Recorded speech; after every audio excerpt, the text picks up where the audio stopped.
Okay, folks, we have come back. It's now time for the new case. Looks like I'm going to get to go to this next case free. This is case 41. Talk of the town. Oh, men, I noticed. Some of us are fighting to change that. What a wonderful day it is, Matthew. The sun is shining, my social calendar is absolutely brimming with events. And all the bonds I purchased in the Concordia Telephone Company are sure to make me a rich man.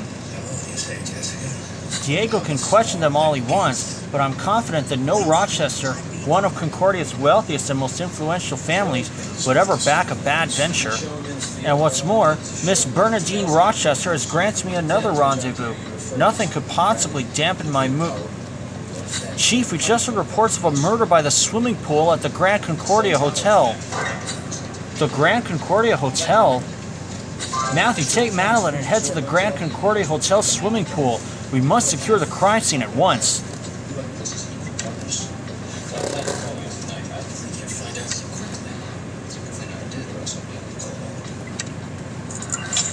Gerald, the simple fact is that you're a bit inexperienced to run an operation that big and frankly, really scary. Don't just let an outburst like this.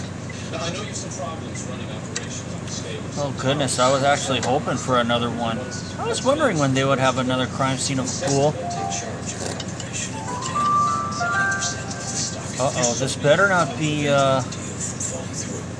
Chief Wright's crush.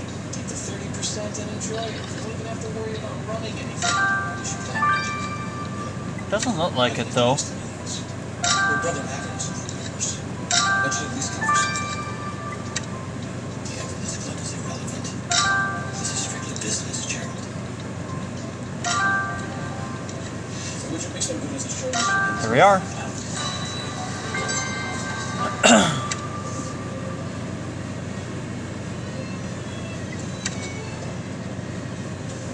Stand it, Theo. A younger brother like that? Goodness gracious, Matthew. This man is clearly our victim, and his throat appears to have been burned straight through. You're right, it's almost as if something ate away at his flesh. But what? Dick will know. Let us send the body to him. There's nothing to identify who the gentleman was, but he must be someone of importance in order to frequent this hotel. You're right, Matthew. Whoever dropped this hotel's staff badge should be able to identify the victim for us. As soon as you can decipher the name written here, and I will, after I get some stars. So I'm going to start the autopsy. But you know what? There's only one clue here, so actually, I'm going to do that right now.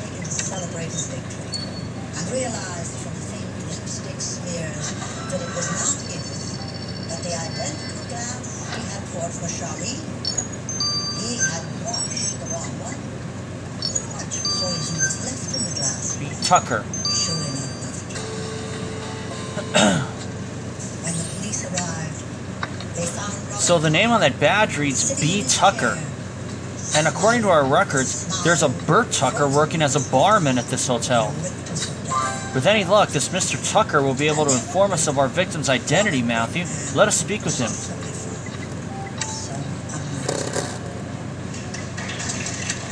But first of all, I need to get some stars. Sit tight, everyone. Okay, folks. I've gotten 7 stars. Let's talk to Bert Tucker now. Good afternoon, madam. Might I interest you in a Bellini? I regret that Senior Trooper Matthew and I are here on police business. We're investigating the death of this gentleman who was murdered right here by the pool. Oh, goodness, yes.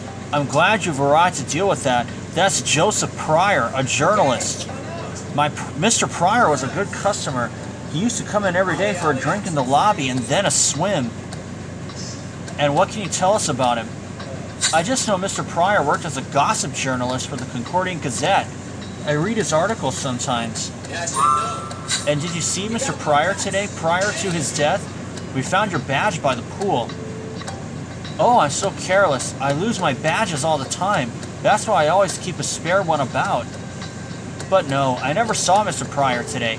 I've been manning the bar, and if you'll excuse me, Senior Trooper Matthew, I must get back there to serve the customers. Well, Matthew, we're going to need more leads than that to solve Mr. Pryor's murder. We know he visited this lobby, so let us take a look around.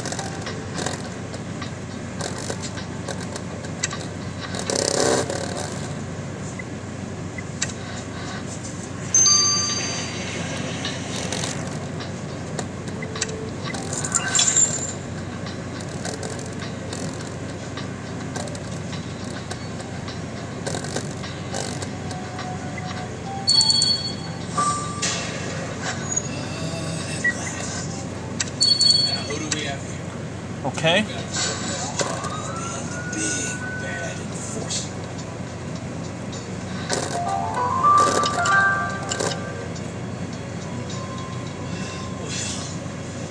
What do you know? Broken wood.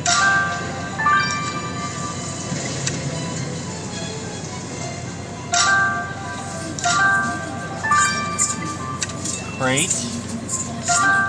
Bow tie and pearl.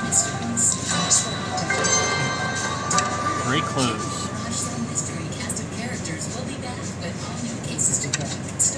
Okay. Well, we know our victim frequented this establishment, Matthew. So what did you find? Oh, nice catch. This notebook has the victim's name on it. We'd better unlock it at once. And if you want to look through that crate of supplies and fix up those broken pieces, I'm all for it. I mean, I give away water for free. I'm not about to pay for it in my detergent. I'm pretty sure I have enough. Are you ready for color this bold and hair this nourished? New Nutrice Ultra Cold with avocado olive and shea oils. It nourishes hair to boost color from dull brown to a boost gold. Nutrice Ultra Color. Reserved for Hector Harvey. Matthew, this sign reads reserved for Hector Harvey. Isn't Mr. Harvey that shifty barrister we met while investigating the murder of counterfeiter Jade Carnegie? Judging by the fact he has his own reservation sign, he must be a regular here, and that means he might have come across the victim. We must speak with Mr. Harvey.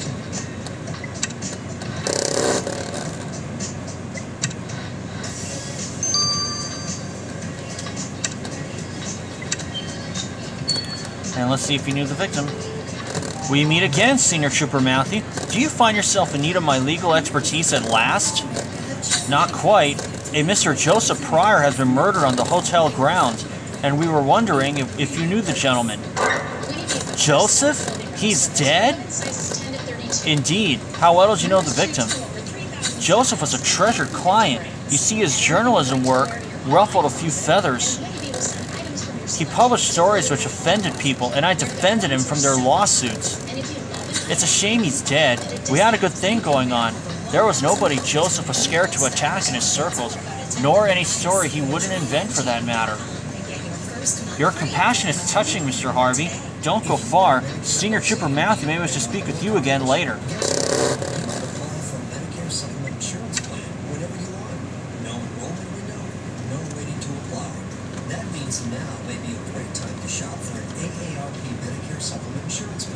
Okay. Insured by United Healthcare Insurance Company.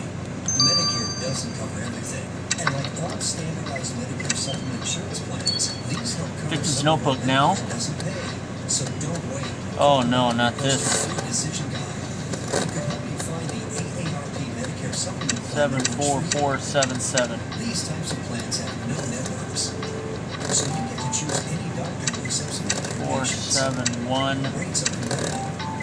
And Oh. they're the only plans of their kind endorsed by AARP. Remember, 47141. I was off by 30. so call today, because now's the 14797. Oh, I just got the 8 in time.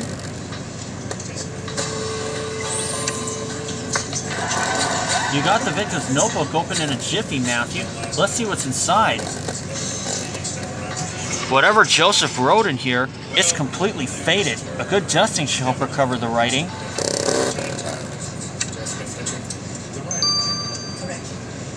Well, I don't think you're going to get much of a story out of this one if they start fooling. It shouldn't be too difficult to figure out who the killer is. Why do you say that? Well, the victim was shot at Los Angeles with a shotgun.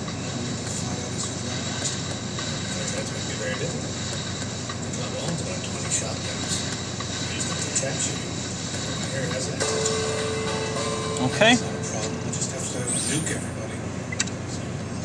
Nuke. It appears as though the victim was detailing someone's movements, Matthew. Very important. Look at this. Sunday's the races, Monday's croquet. Apparently this is the schedule of Bernadine Rochester. Wait, Matthew, isn't Bernadine the name of the Rochester lady whom Chief Wright is courting? I can't imagine he's going to be delighted about us talking to her, but we have no option but to question Miss Rochester about the victim keeping tabs on her. That means asking her to also don't touch. Winston, I'm so sorry. One question though. Why did you get me here so quickly? This is Fletcher. Mr. Dick. Miss Rochester, Senior Trooper Matthew and I are from the Flying Squad. We're hit. The Flying Squad, you say? Oh, how delightful. You must be Arthur's little minions. I presume he sent you to drop off a gift on his behalf? Not quite, Miss Rochester. We're actually investigating the murder of journalist Joseph Pryor. Pryor? Never heard of the man. Really? You see, we found his notebook, which clearly detailed your movements. Senior Trooper Matthew, when one is of my stature, journalists are bound to take an interest in one's life. I can hardly step out of the door without cameras in my face, but I assure you one does not willingly consort with journalists, and I could do without them following me everywhere. Now if you'll excuse me, I have a luncheon. Good day to you. He indicted us. I don't really know how to do this, but in my opinion, I think you are in very serious earnest.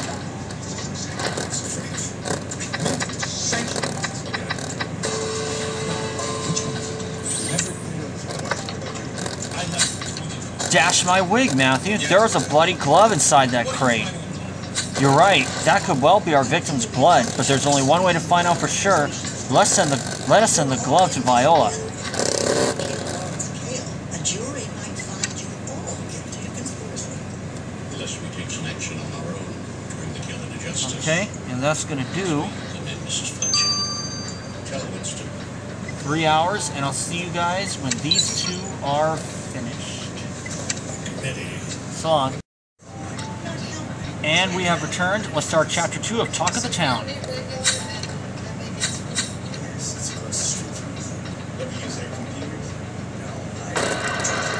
What is this I hear about you investigating the woman of my affections? It's true that we spoke to Miss Rochester, Chief, but only because her name came up in the investigation. Bernadine was so distraught by her accusations that I had to take her out for ice cream to calm her down. Now, instead of bothering her, I suggest you visit the victim's workplace to look for clues about who did murder him. Well, that couldn't have gone much worse, Matthew. The Chief's right, though. If we wish to get to the bottom of this, we should visit the Concordian Gazette. Let us inspect the victim's desk. This isn't about Megan. This is about me. Megan was the one who was raped. Yes, and that is horrible. My divorce judge. I have an account on sugar babies. Dixie was my blood. I am the victim here. I am the one who's being set up. By who? I don't know. There's a lot of jealous people in the theater. All right. I'm a director. I obsess over details. Yet I was nowhere near the set when Megan was attacked. And doesn't that tell Broken me people frame. A red filing cabinet. Apple. Teapot and candle. And I got the first star already. Looks like Crane was used, just like Megan by Ted. I can't charge any of the buyers. We hear you, Counselor. So these are the offices of the Concordian Gazette, Matthew.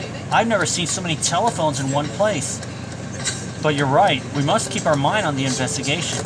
You think we should start by searching for that filing cabinet which was close to the victim's desk? I agree. And as for those broken pieces, putting them back together could provide us with a crucial lead. Senior Trooper Matthew, what on earth are you doing here? Ah, I should have known he might bump into you here.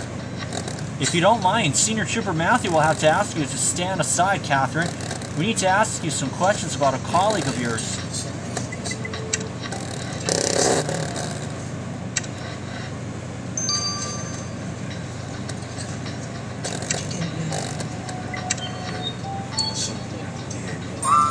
So what is this all about, Senior Trooper Matthew?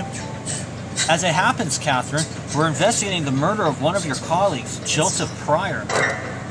Joseph is dead? Unfortunately so. Were you close to him?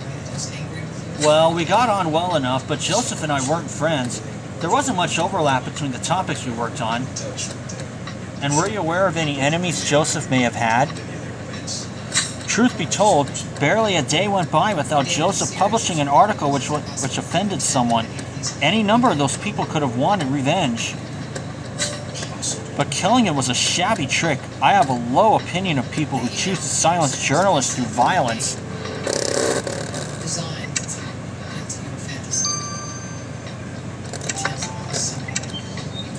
Take care of this.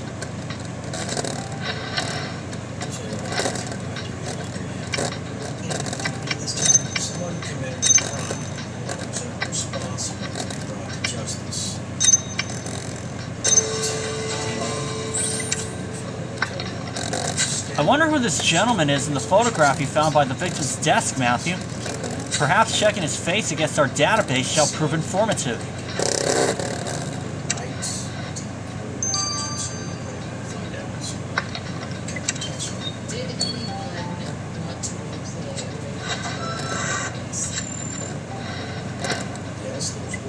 I feel like we know him.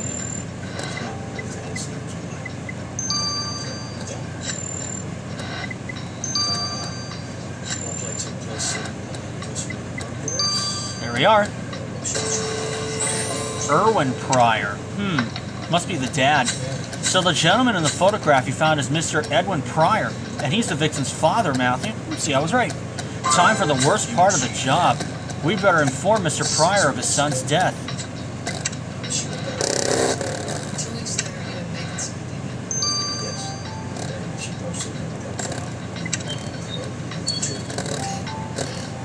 Hello, Mr. Pryor. I'm Detective O'Malley, and this is Senior Trooper Matthew.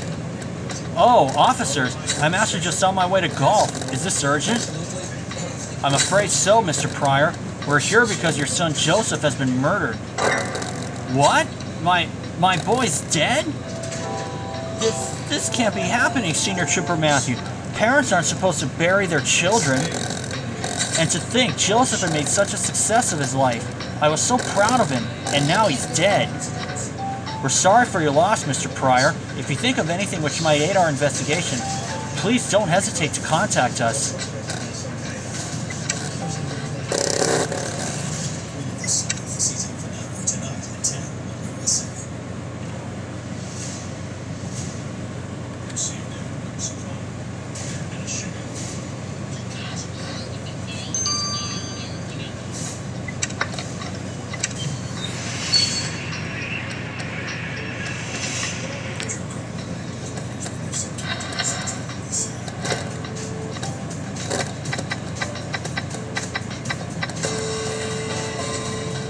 Article draft.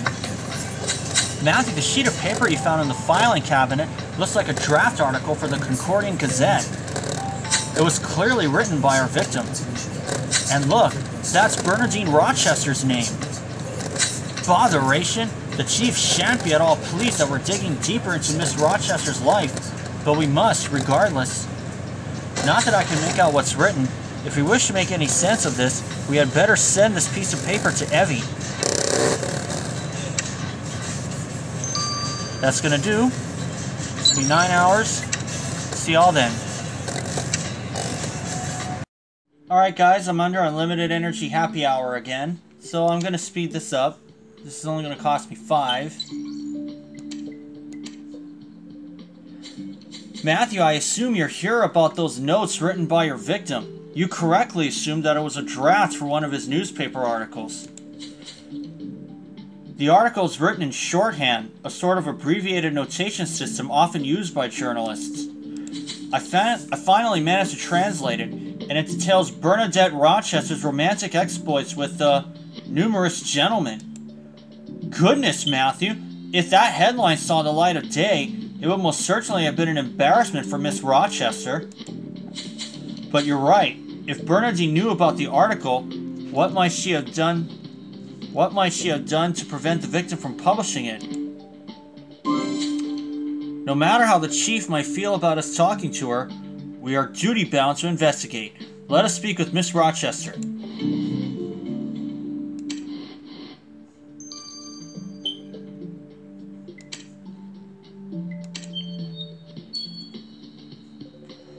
I thought I'd seen the last of you, Senior Trooper Matthew. I made my displeasure concerning your presence quite clear to Arthur.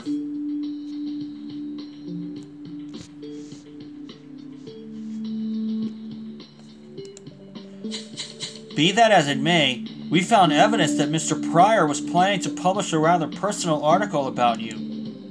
You mustn't believe a word of what that article says. You see, Mr. Pryor contacted me for an interview, saying he wished to publish an article which illustrated my many qualities. It was a fine evening. He paid me compliments and lavished attention upon me. But then the next day, he told me he intended to publish an article saying I had been consorting with various chaps from my golf club. Pryor had completely taken my words out of context. I was so angry I almost threw acid on his car. It would have peeled the paintwork right off, not to mention the smile on his face. Let's just hope vandalizing Joseph's car was all you contemplated doing, Miss Rochester, because if you also killed him, Senior Trooper Matthew will find out.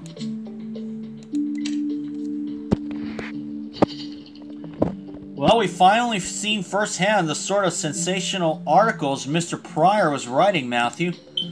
But we still need more leads if we're to solve his murder. You believe we should return to the scene of the crime to look for more clues? Then let us away.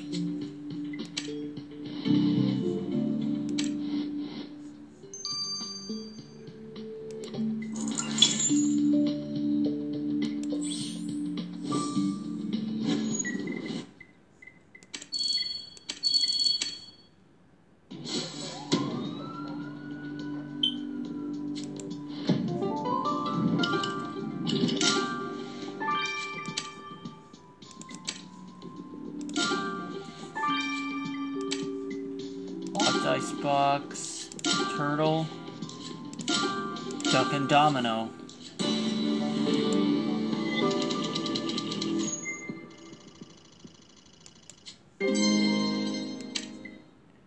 And I get the first star.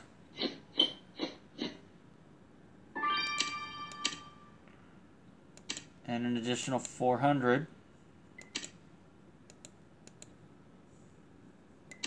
Oh well.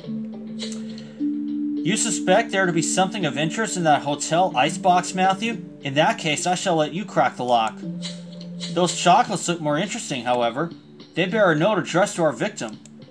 I wonder who they could have come from. Only one way to find out. Let us recover the faded message on the note.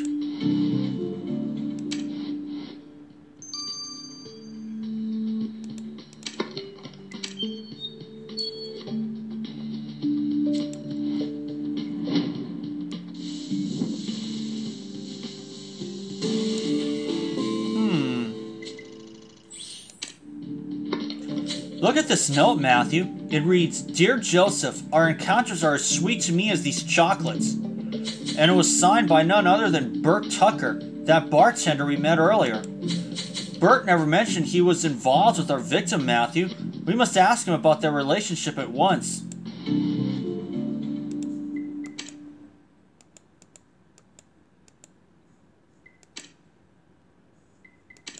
Oh well.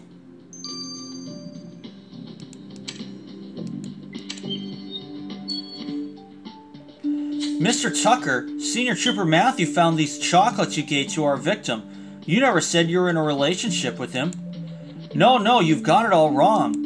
I only wish we'd been in a relationship. Joseph had been romancing me for months, bringing me little gifts and giving me compliments. I thought it was real love, but when I gave him those chocolates, he threw them back in my face. Joseph's affections were never real. He was just using me so I'd give him the gossip I overheard at the bar. It was all a sham. When I realized, I thought about ending it all by drinking the acid we used to clean the hotel bathrooms. But then I realized I wasn't going to die just to please Joseph. And so you made sure he died instead? No, I was over him already. I don't need a man to be complete, Senior Trooper Matthew.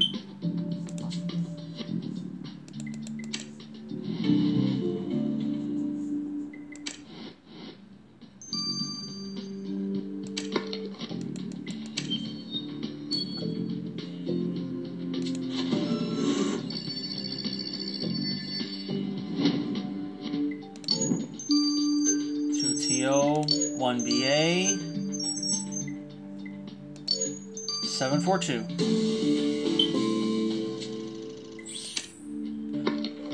Matthew, it's bizarre that these empty ice cream glasses should have been locked in this ice box. It's almost like someone wanted to hide them. You're right. Dick told us that the killer must have concealed the acid which killed the victim in some form of food. Do you think these glasses could have been used in the murder? We must have Viola examine these Sunday glasses post-haste.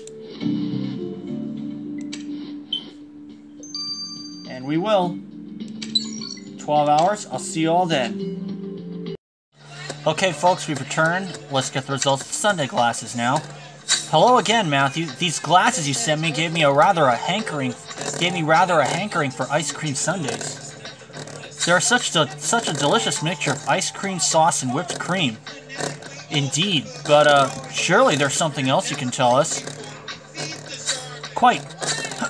One of these sundaes had an extra ingredient, sulfuric acid. Sulfuric acid? So we were right, Matthew. These Sunday glasses were used in the murder. Yes, the killer must have procured the treats for the both of them, but put a nasty sulfuric surprise into the victim's glass, and both finished their ice creams, one with fatal results. And that means our killer eats ice cream. That'll help us narrow down the suspect list.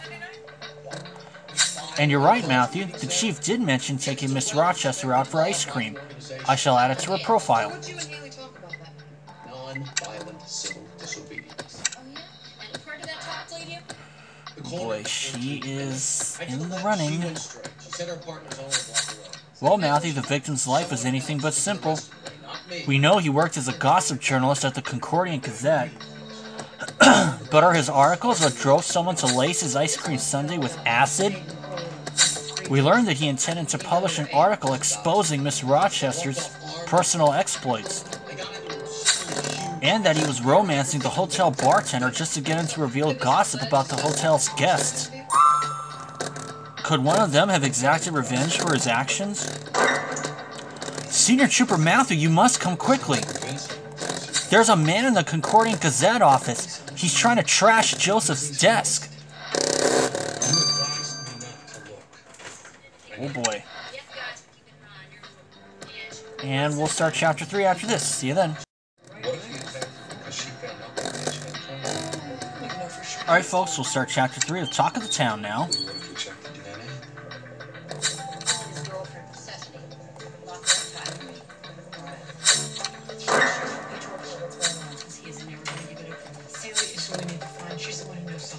Someone is trying to trash the victim's desk? Thanks for the tip-off, Catherine. Matthew, we must sort this out at once.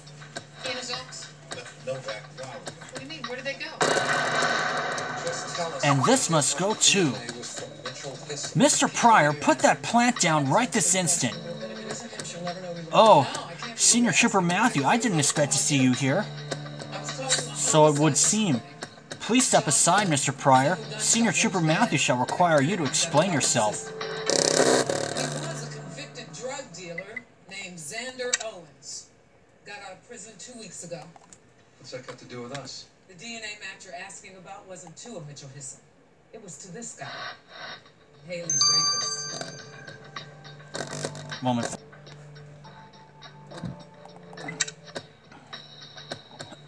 Well, it was Erwin Pryor.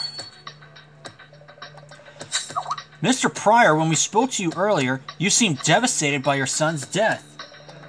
Yet here you are, destroying his belongings. I won't apologize for it, Senior Trooper Matthew.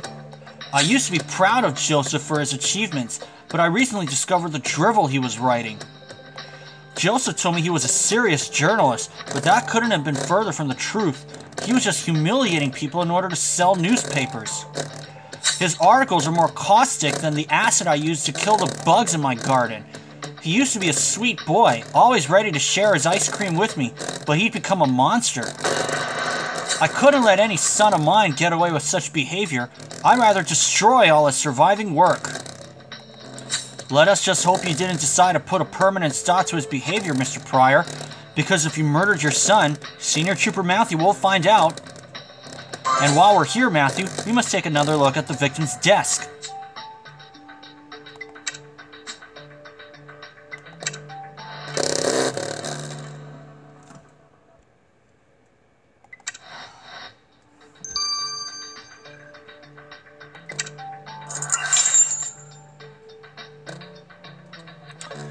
Well, let's see what we find here.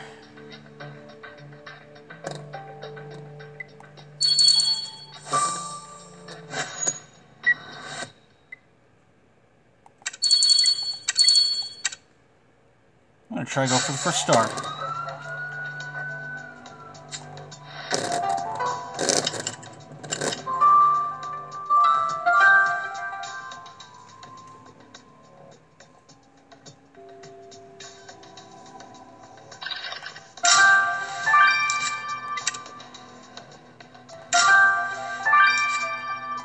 Letter. Baseball. Bread and the crown. Finally, the gifts. 7 seconds.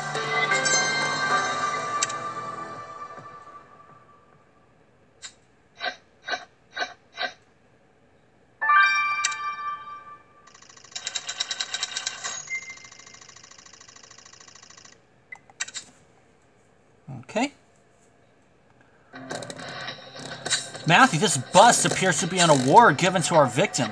It says, best-selling journalist, Joseph Pryor. But you're right, it's all scratched up. Clearly someone wasn't happy about him receiving the award. Vacuuming up that pink powder might tell us who. And look at this letter. It was written by our victim. It reads, don't forget that I own you. I know the truth. It sounds like our victim was threatening someone. Hopefully deciphering those symbols will elucidate the matter. Matthew, whoever killed Joseph Pryor shan't elude us for long. We're hot on their trail.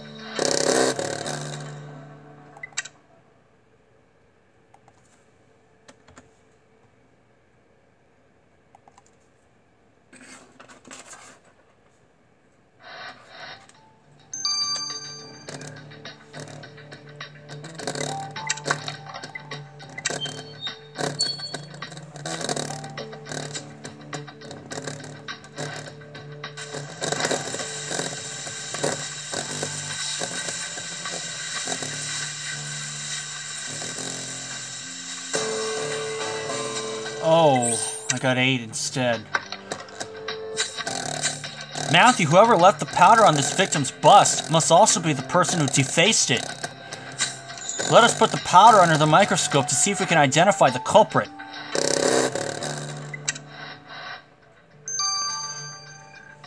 If it is indeed Bernadette Rochester, Chief's not going to be too pleased.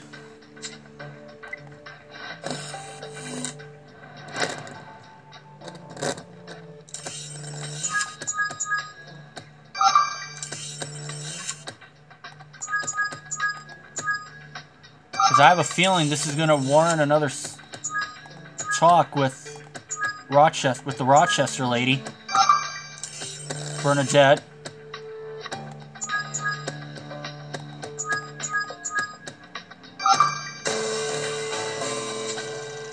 Blush. So the powder left on the victim's award is a blush made by a company called Royally Rouge in the shade Cherry Conundrum. Matthew, I couldn't help but overhear. You're looking for someone who wears Cherry Conundrum blush? That's the shade Catherine wears. Catherine? But that means she's the one who scratched up our victim's award. She did what? Oh, Matthew, I'm sure you've got it all wrong. Catherine would never do such a thing. Well, she'll have a chance to defend herself when we speak to her. Matthew, let's ask Catherine about the victim's award.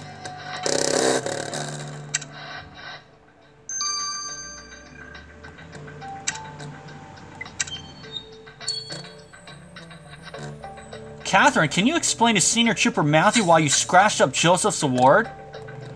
I was hoping you wouldn't find out, but of course there's no fooling you, Senior Trooper Matthew. Well, it should have been my name on that award, not his.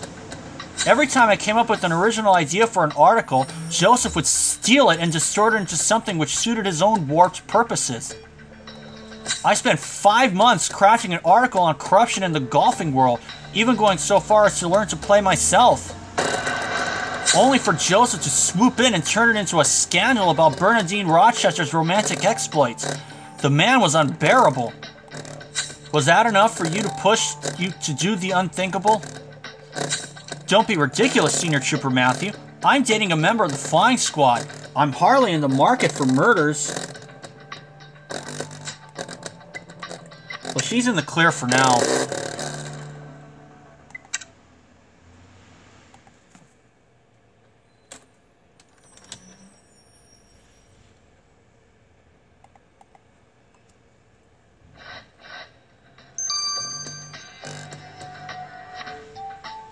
Okay, let's examine the letter.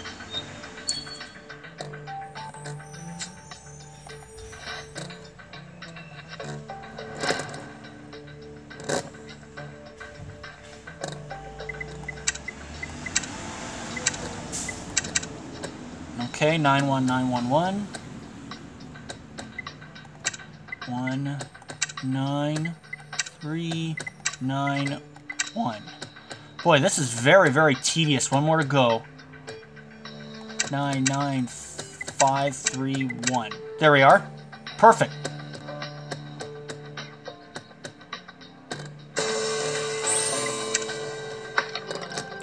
Matthew, you managed to decipher those symbols on the threatening letter from our victim. Let us send them to Evie at once.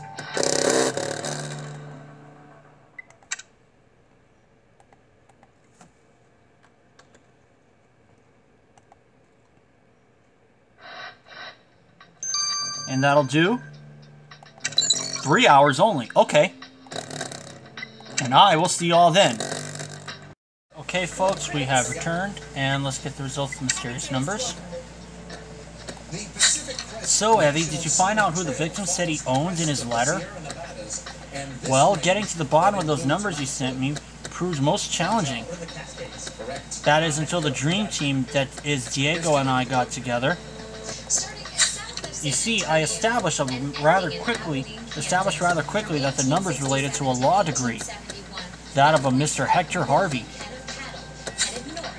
But that in itself did not explain the message about Joseph knowing the truth. And that's where I come in.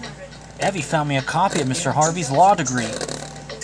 And after careful analysis, I discovered that the document was falsified.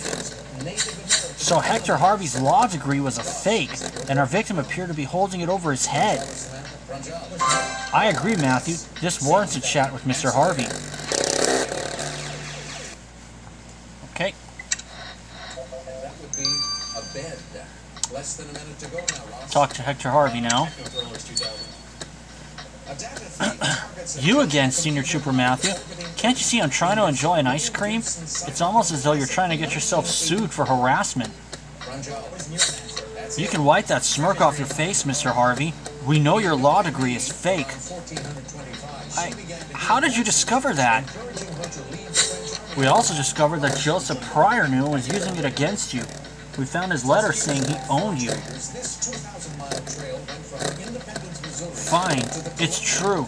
The scoundrel was blackmailing me.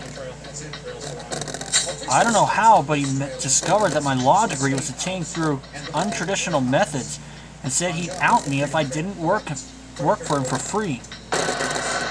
Me, work for free. It hurt almost as much as that time I burned myself with the acid I was using to remove the rust from my golf clubs. I was using to remove the rust from my golf clubs. Let us just hope that you didn't decide murder was the best way out of a tricky situation, Mr. Harvey, because if so, Senior Trooper Matthew will be the one laying down the law. That word, Holly, Title animals for 200. type of animal. Matthew, our victim clearly had no shortage of enemies. Any one of our suspects had grounds to want him dead. That's it. But not Catherine. No matter how many of her ideas he stole, or how angry she was, she would never do something like that. Title animals for 400. If you say so, Evie. However, I wouldn't be so ready to vouch for either the lawyer Joseph was blackmailing or his furious father. You're right, Matthew. We know that our killer passed through the hotel lobby. Let us take another look there, post-haste.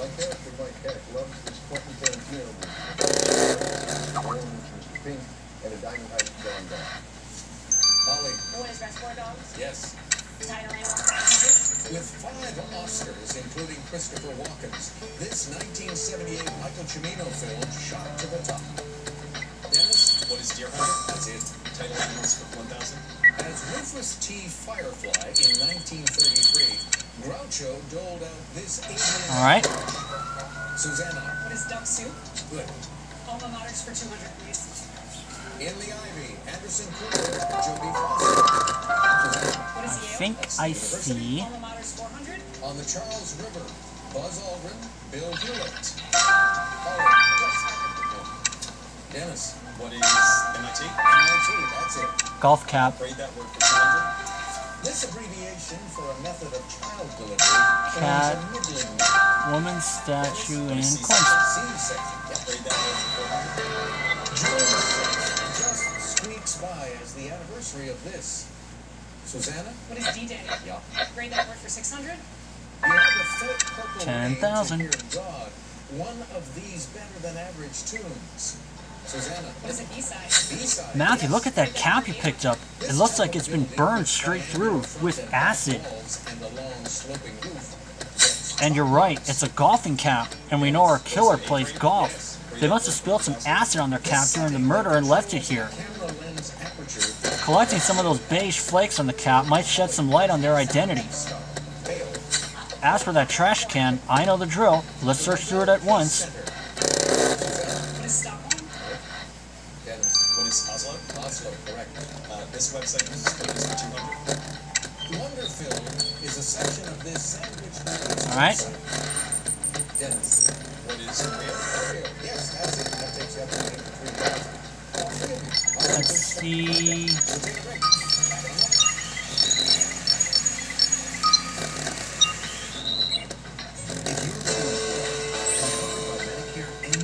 All right.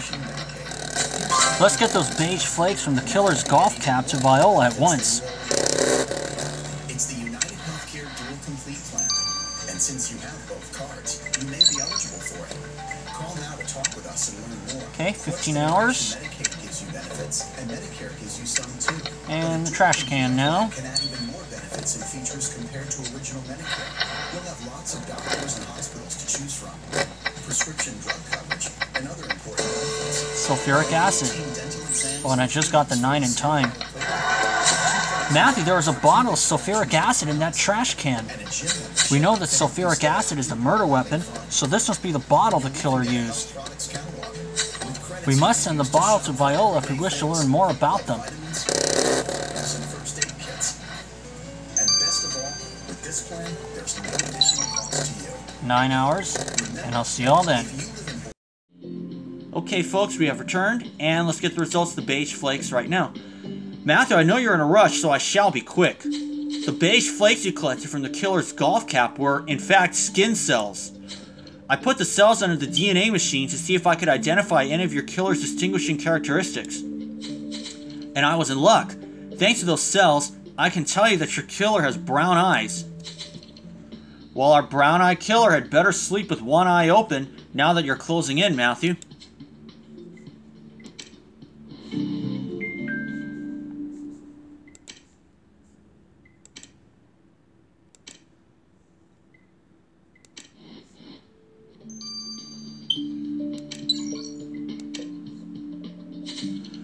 Viola, what have you got for us on the killer's bottle of sulfuric acid? Well, firstly, I wholeheartedly object to a chemical substance as valuable as sulfuric acid being used for such dastardly purposes as murder.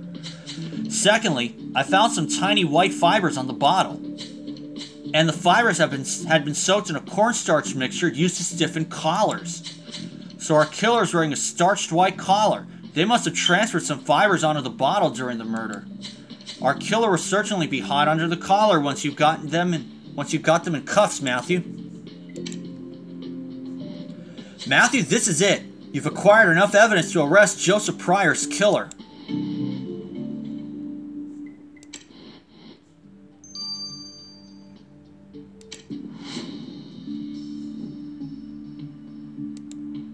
Let's see. It is not Bert Tucker.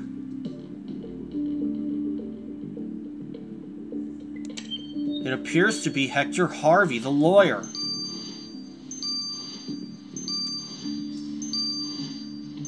Yep. Why am I not surprised? Mr. Harvey, you're under arrest for the murder of Joseph Pryor. Did you really end a man's life just so he wouldn't tell everyone that your law degree was fake? This is preposterous. I would have thought the police would know better than to go around making unfounded accusations. Except they're not unfounded. Senior Trooper Matthew found the golf glove you left in the hotel lobby, covered in the victim's blood. Goodness, is that the best you've got? Golf is one of the most popular sports in Concordia. That glove could belong to anyone. But not everyone is in possession of the type of acid which you put in the victim's ice cream.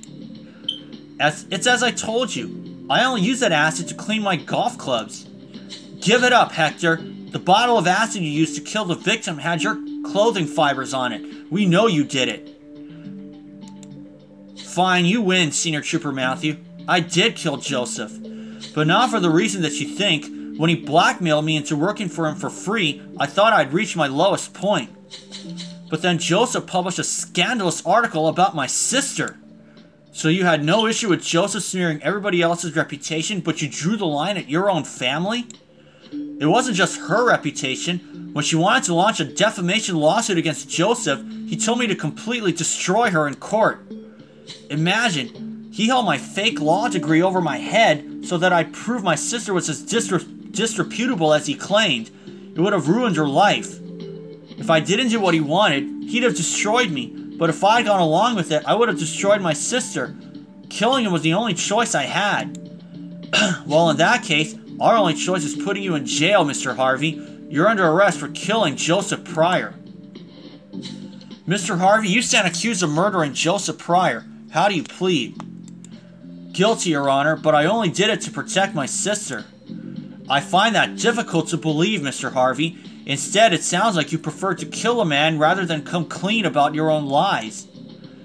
You murdered a man in cold blood and are a disgrace to the legal establishment I have sworn to uphold and protect. The court therefore sentences you to 25 years in prison.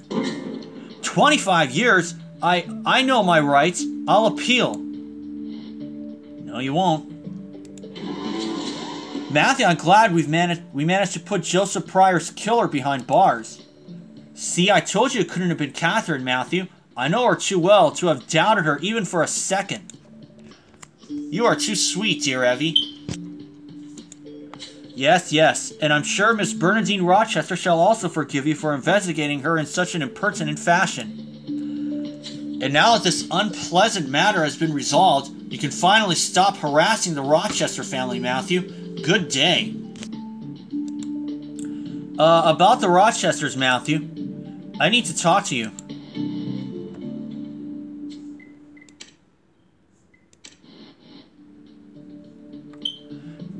And let's take a look at the other ones. No collar for Bernadine Rochester. Catherine Wolfe cleared from the start. Erwin Pryor, green eyes instead. Bert Tucker cleared early. Doesn't play golf. It was Hector Harvey. And I will see you guys for a run for your money 5-6. Okay, folks, we have come back. Let's start a run for your money 5-6. Well, Matthew successfully put Joseph Pryor's killer behind bars, and that means you can finally stop harassing the Rochester family. I am very fond of Miss Rochester, and wish for her to look upon me favorably. And on that note, I have a rendezvous with the lovely lady herself. Toodaloo, Matthew. Matthew, I couldn't help but overhear the chief mention the Rochesters. I know he doesn't wish for you to continue investigating them, but I am still convinced that there is something fishy about those bonds from the Concordia Telephone Company. I was wondering if we could solicit the help of Catherine. She is an investigative journalist at... Senior Trooper Matthew, I wish to see the young man with whom my daughter is living in sin. I believe his name is Charles DuPont. I demand to speak to him immediately. Ah, Matthew, I'll leave you to find Charlie. I'll wait so we can go meet with Catherine once you're done.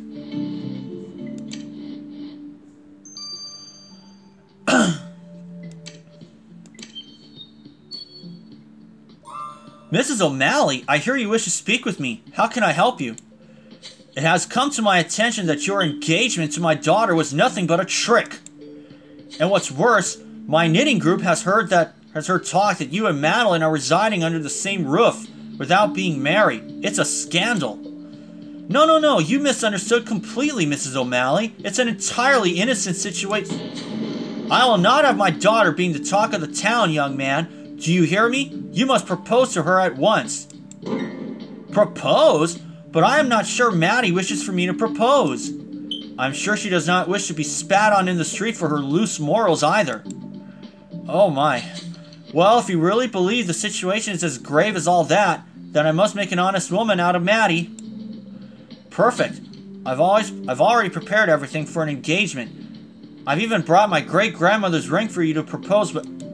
Oh no, I appear to have misplaced the ring. Senior Trooper Matthew, I must have left it at the hotel. We'll be sure to go to the hotel right away to look for it, Mrs. O'Malley. Oh boy.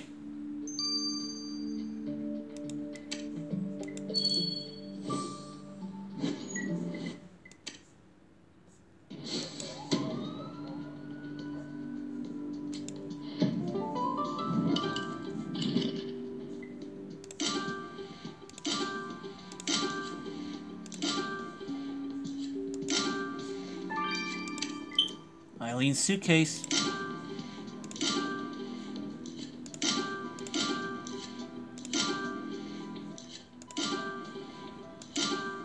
There we are.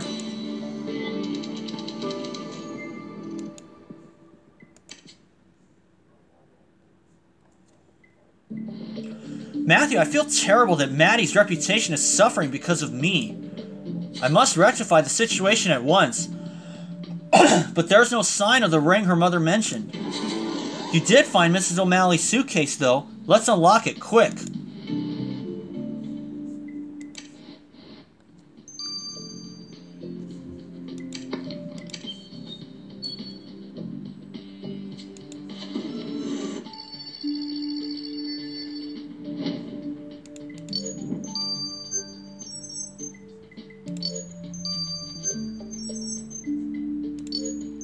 There we are.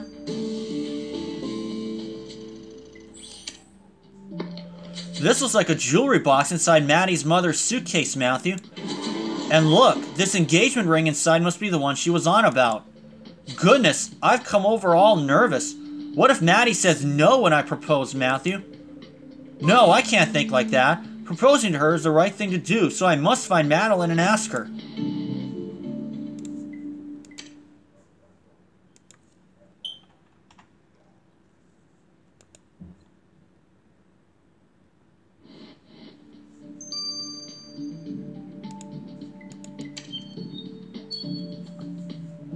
Maddie, there you are.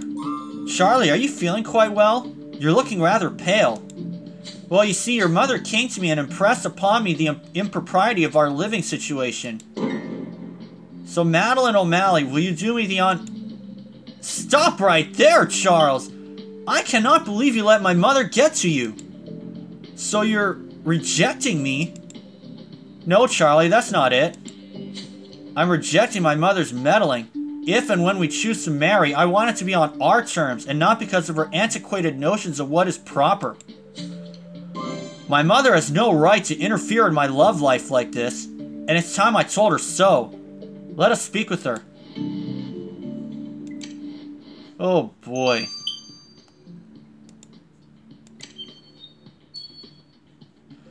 Oh, Madeline. Why, I do believe congratulations are in order.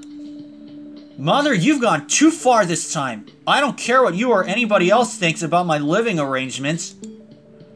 If I wish to live in sin, then I darn well will. In fact, I have news for you. Charlie shall be moving out of the spare bedroom and into mine. I shall? Yes, I think it's time we took the next step, don't you? Ooh. That's what we were looking for. Madeline, I shall tolerate this scandalous behavior no longer. I will take my leave at once. Ha! That's her told, Matthew. I don't think my mother will be interfering again anytime soon. Why, Maddie, you are quite simply the most courageous and modern woman I have ever met. I'm glad to hear it. Now what do you say we take a dip in the hotel pool to celebrate? Matthew, you'll need this if you're to join us.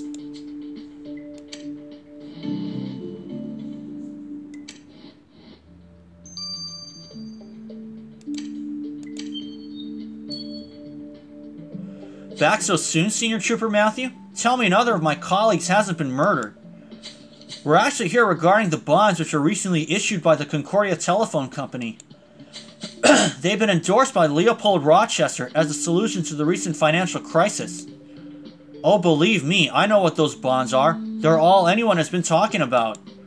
Frankly, I'm sick of hearing about them. Joseph had been going out of his way to shove them down people's throats every minute of the day. He was? How curious. You see, I happen to believe that the bonds are not all they seem. Oh, really? Well, do tell me the moment you learn anything interesting. And if you think it might be of use, feel free to have a look around Joseph's desk.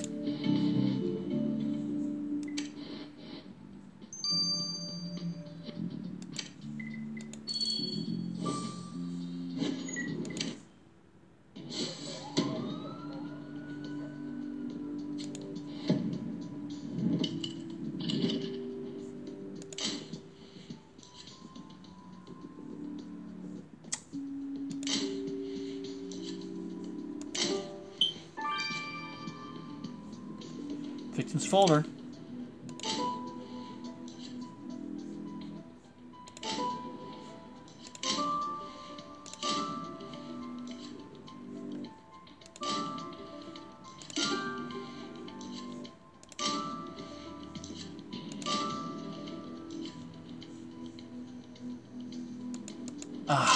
There we are. I've done just about all I can, so...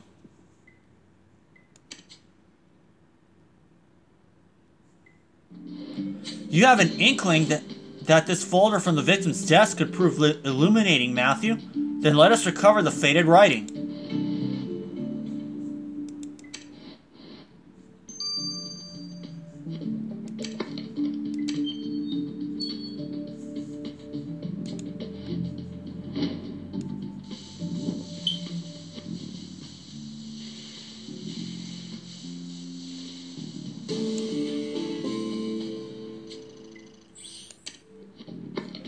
Matthew, this folder pertains to the Concordia Telephone Company.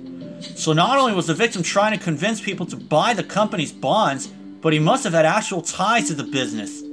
You're right, there's too much information for us to go through ourselves. We had better send this folder to Evie.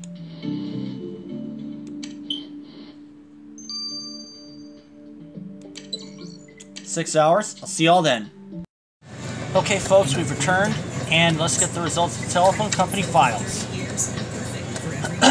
Matthew, I do believe we have a slight problem on our hands. What do you mean, Evie?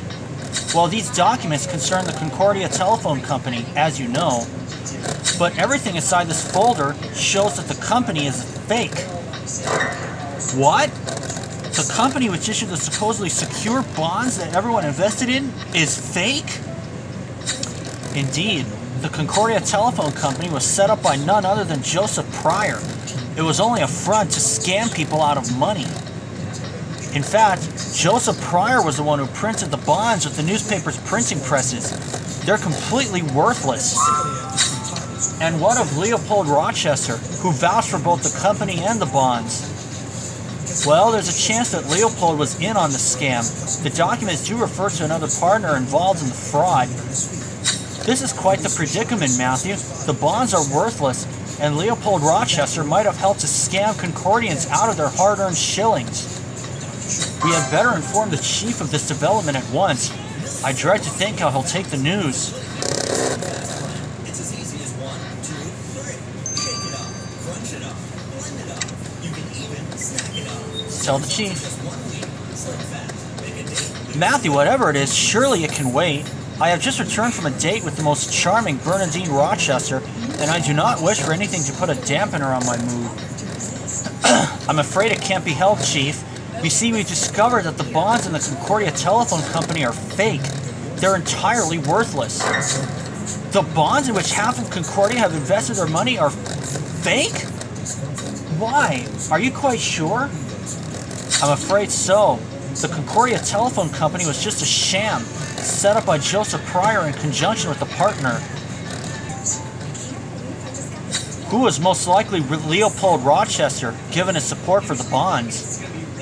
Goodness gracious, a sham! But what of all the money I invested? Presumably the two partners in crime divided it up between themselves. What a scandal! To think that Leopold Rochester would do such a thing. You're right, Matthew. No matter how unpleasant the task, we must deal with Leopold Rochester. I happen to know that he goes for a swim at the Grand Concordia Hotel every Thursday. Let us gather our energy and head to the pool. That's it.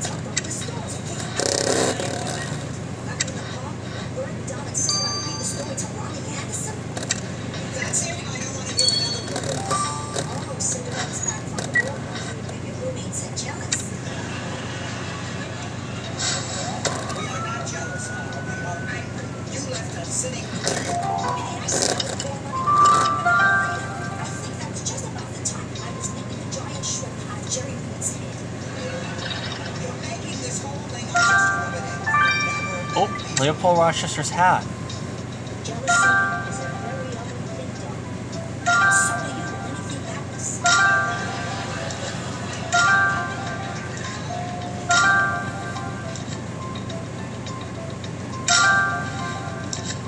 I decided that last night was a bigger disappointment than losing Bucky. Do you want to know why?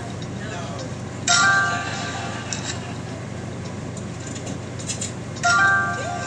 Come in. I can't. My taxes are due. I just wanted to stop by and say. For what? For convincing me to go back home. I figured I'd give it another try. That's great. Dash it all, Matthew. I cannot see Leopold anywhere. What if we've missed him? That appears to be his hat you found, so it cannot be too far away. Arthur, what a pleasant surprise. You almost missed me, and I thank you for finding my hat. Leopold, I shall have to stop you there. We require to speak with you in private. We seldom do it, that hard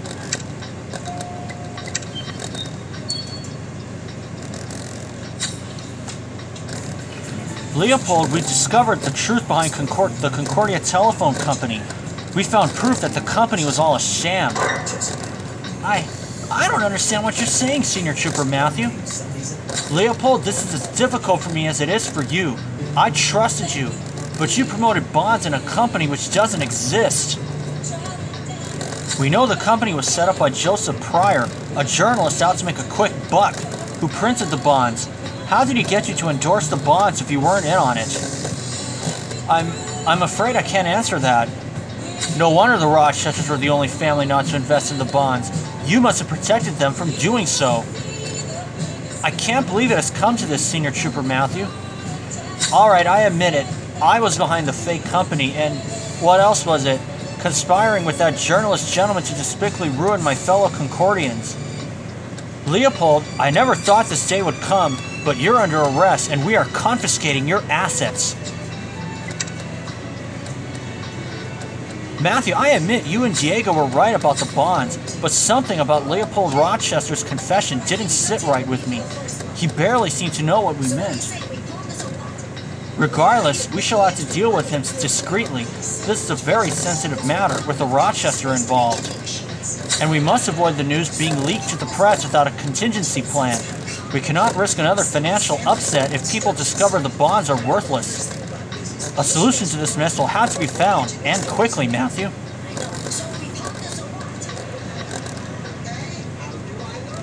We're back from our date. What did we miss? Oh, not much.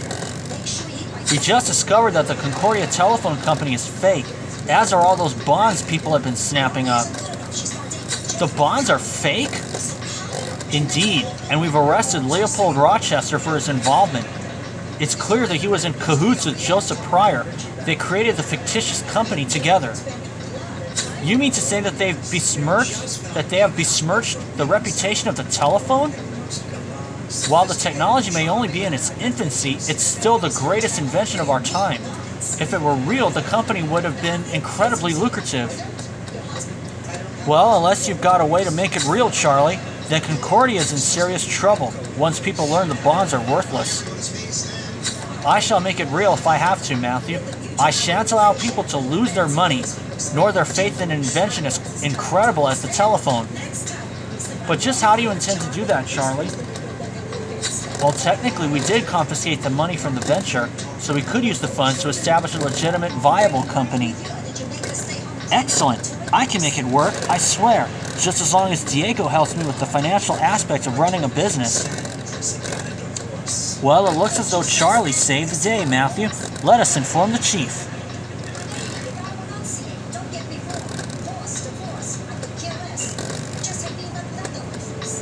Chief, we're pleased to report that we found a solution to the fake bond situation. Charlie is going to establish the Concordia Telephone Company and make it a real enterprise. With him at the helm, the bonds will offer the security they should have provided in the first place. Why, tremendous work, Matthew. The investments made by myself and many others will be safe. I say this merits a drink. Cocktails for all at the Grand Concordia Hotel. Chief, Matthew, the cocktail shall have to wait. The deputy mayor has just been murdered. What? You're kidding me.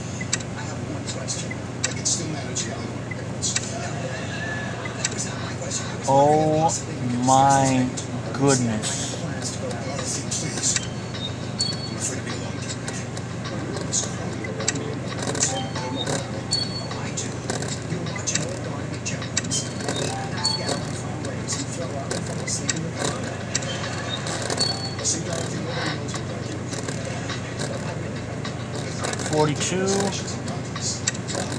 This will be on September 6th. So that's 4 days from now. That's on a Thursday. I'll see y'all then. But first of all,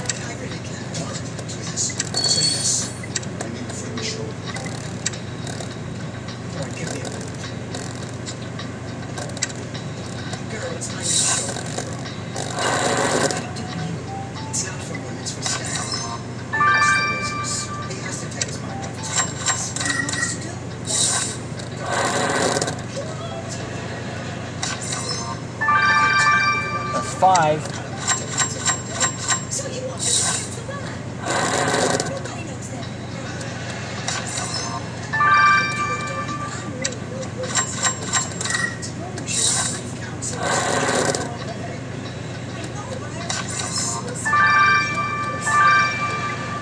Five new ones.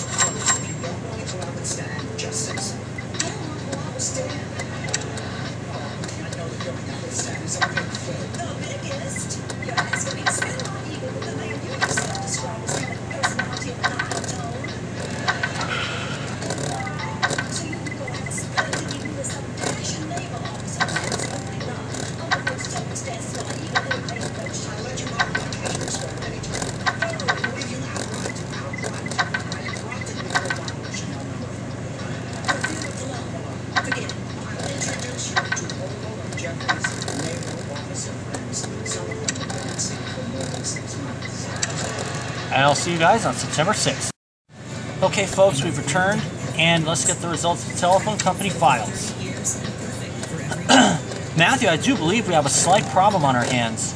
What do you mean, Evie? Well, these documents concern the Concordia Telephone Company, as you know. But everything inside this folder shows that the company is fake. What?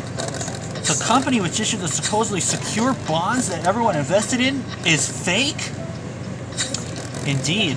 The Concordia Telephone Company was set up by none other than Joseph Pryor. It was only a front to scam people out of money. In fact, Joseph Pryor was the one who printed the bonds with the newspaper's printing presses.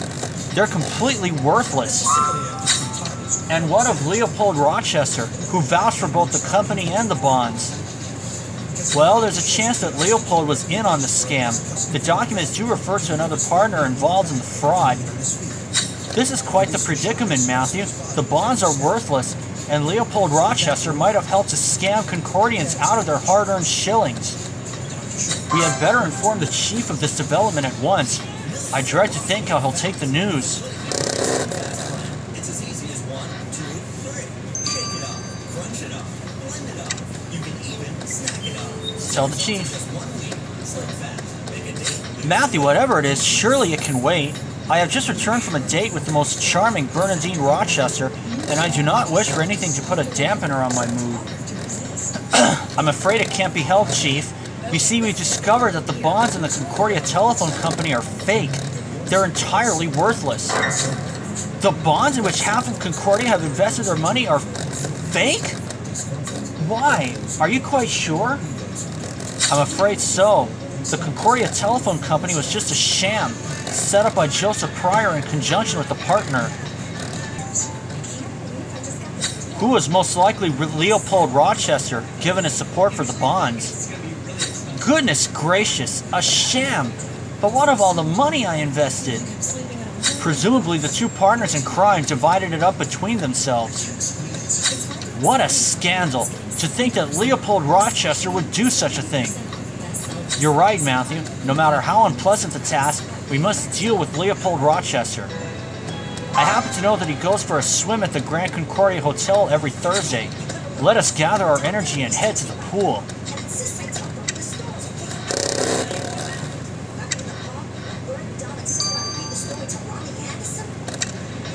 I don't want to hear another word. Oh, Cinderella's back from the war. Maybe roommates are jealous. We are not jealous. We are angry. You left us sitting here. Hey, I saw the family. I think that was just about the time I was making a giant shrimp out of Jerry Lee's head. You're making this whole thing just riveting. Never. Oh, Leopold Rochester's hat. Jealousy is a very ugly thing, Dad. So are you. Anything happens?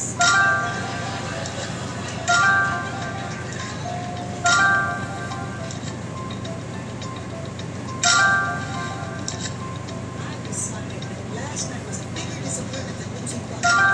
You want to know why? No.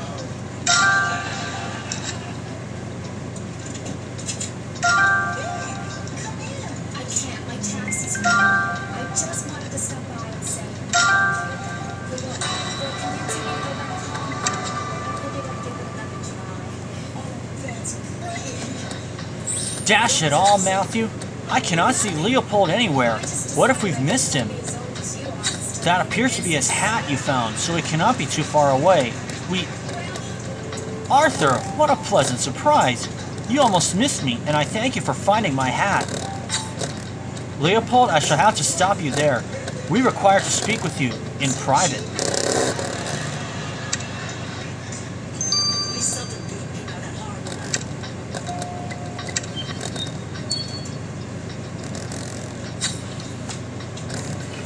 one. Leopold, we discovered the truth behind the Concordia Telephone Company. We found proof that the company was all a sham. I don't understand what you're saying, Senior Trooper Matthew. Leopold, this is as difficult for me as it is for you. I trusted you, but you promoted bonds in a company which doesn't exist. We know the company was set up by Joseph Pryor, a journalist out to make a quick buck, who printed the bonds. How did he get you to endorse the bonds if you weren't in on it? I'm afraid I can't answer that. No wonder the Rochesters were the only family not to invest in the bonds. You must have protected them from doing so. I can't believe it has come to this, Senior Trooper Matthew. Alright, I admit it. I was behind the fake company, and what else was it? Conspiring with that journalist gentleman to despicably ruin my fellow Concordians. Leopold, I never thought this day would come, but you're under arrest and we are confiscating your assets. Matthew, I admit you and Diego were right about the bonds, but something about Leopold Rochester's confession didn't sit right with me. He barely seemed to know what we meant. Regardless, we shall have to deal with him discreetly. This is a very sensitive matter with a Rochester involved. And we must avoid the news being leaked to the press without a contingency plan. We cannot risk another financial upset if people discover the bonds are worthless. A solution to this mess will have to be found, and quickly, Matthew.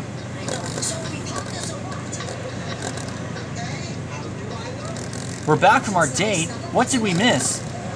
Oh, not much. We just discovered that the Concordia Telephone Company is fake, as are all those bonds people have been snapping up. The bonds are fake? Indeed, and we've arrested Leopold Rochester for his involvement. It's clear that he was in cahoots with Joseph Pryor. They created the fictitious company together. You mean to say that they have besmirched the reputation of the telephone? While the technology may only be in its infancy, it's still the greatest invention of our time. If it were real, the company would have been incredibly lucrative. Well, unless you've got a way to make it real, Charlie, then Concordia is in serious trouble once people learn the bonds are worthless. I shall make it real if I have to, Matthew. I shan't allow people to lose their money, nor their faith in an invention as incredible as the telephone. But just how do you intend to do that, Charlie? Well, technically, we did confiscate the money from the venture, so we could use the funds to establish a legitimate, viable company. Excellent! I can make it work, I swear, just as long as Diego helps me with the financial aspects of running a business. Well, it looks as though Charlie saved the day, Matthew. Let us inform the chief.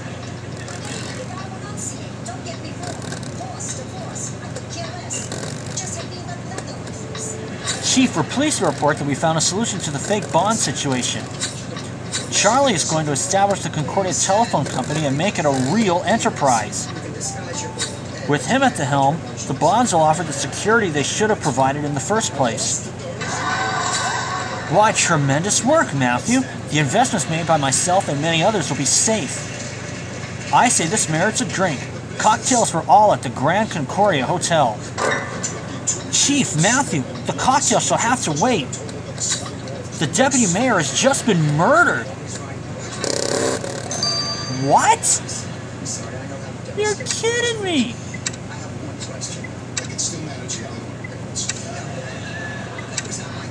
Oh my goodness.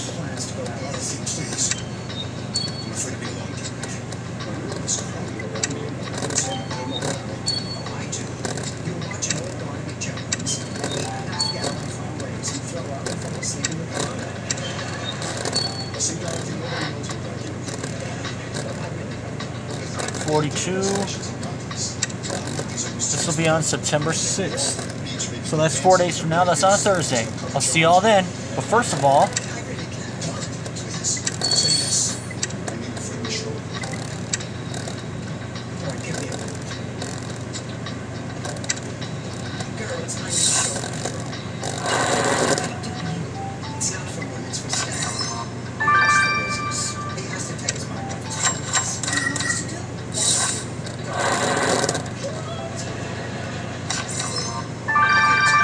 that's 5.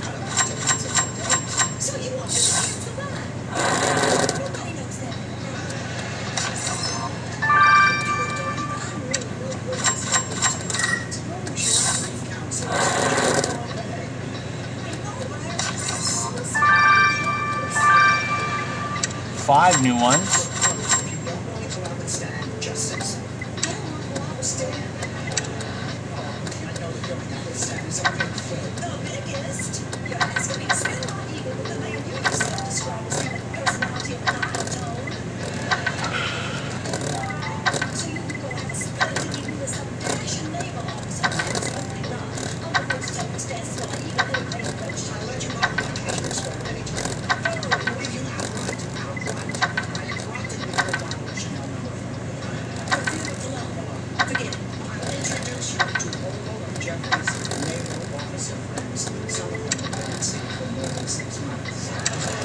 And I'll see you guys on September 6th.